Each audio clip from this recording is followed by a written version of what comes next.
I'm gonna be talking about how to lay traps in this game, or just how I did it in this game, not in general. But in this position, you can see that we have White has a very strong bishop in the center, and I want to trade it off as soon as possible. And White always has this option of trading the knight for the G pawn and ruin my pawn structure, but they chose not to do that and played this d4 move, solidifying the bishop in the center. And in this position, I played c4, and I laid a trap here in a move, but I'll show you how I got here first off. So this game first started off with e4. We have c5, knight f3, and then now we have knight c6, bishop c4, e6. E6 is just trying to set up for d5, and after castles, I play queen c7. So this is the setup I like to go for, controlling this dark square with the queen c7 move here. And now white plays c3, trying to play d4 here. And now I just play knight f6, trying to...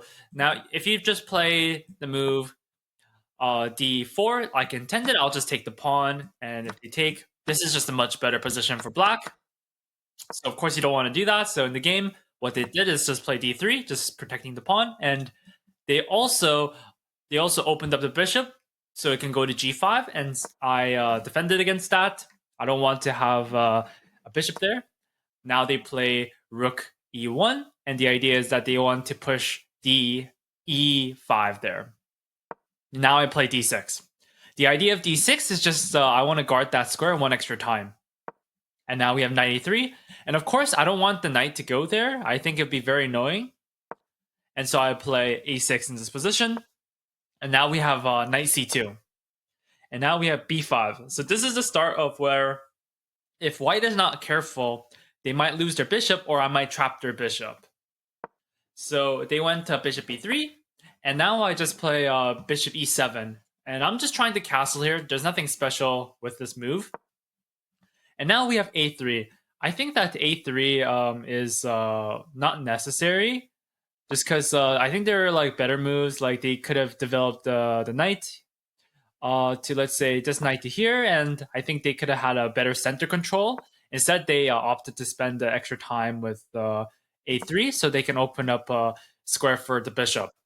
And now we have bishop e7 here, and after bishop f4 here, I know white is basically trying to push the... It's pretty obvious to see that white is spending a lot of time and a lot of effort with this square. They have 1, 2, 3, while I have 1, 2, 3.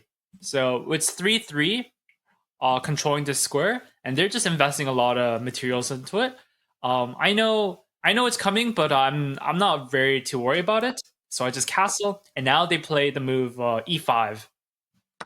Now I capture here, and then after they captures, and in this position, I just play bishop d6 here.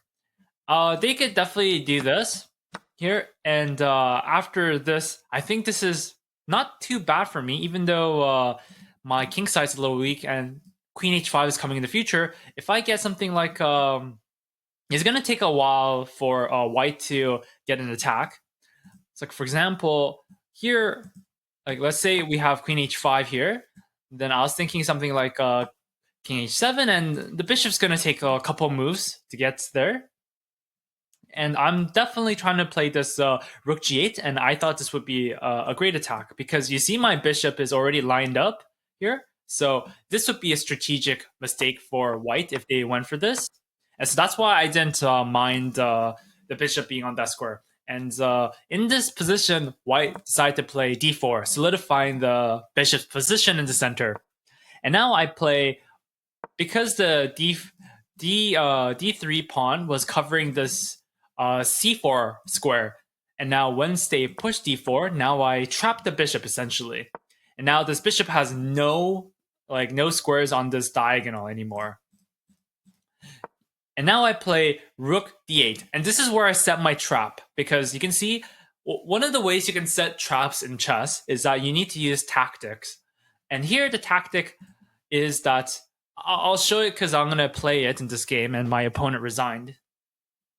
But you have to use tactics like discoveries and make it very confusing. And this works very well in this ELO, I see. And now we have to move bishop b1. Bishop b1 is a huge blunder.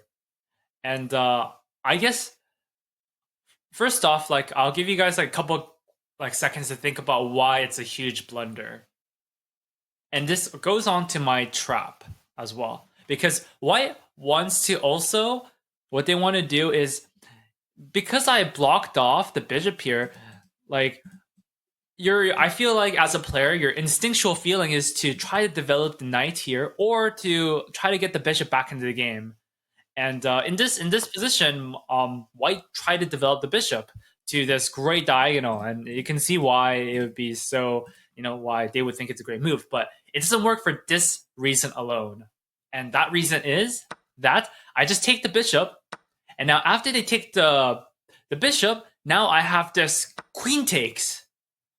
And the reason why this works is now after the pawn takes the queen, now I have check, the knight blocks, and now it's checkmate. And this was only made possible because my opponent played this bishop b1 move, and now the rook isn't guarding the queen here. And so with that extra undefended piece, this is a huge mistake. I was able to just win the game there.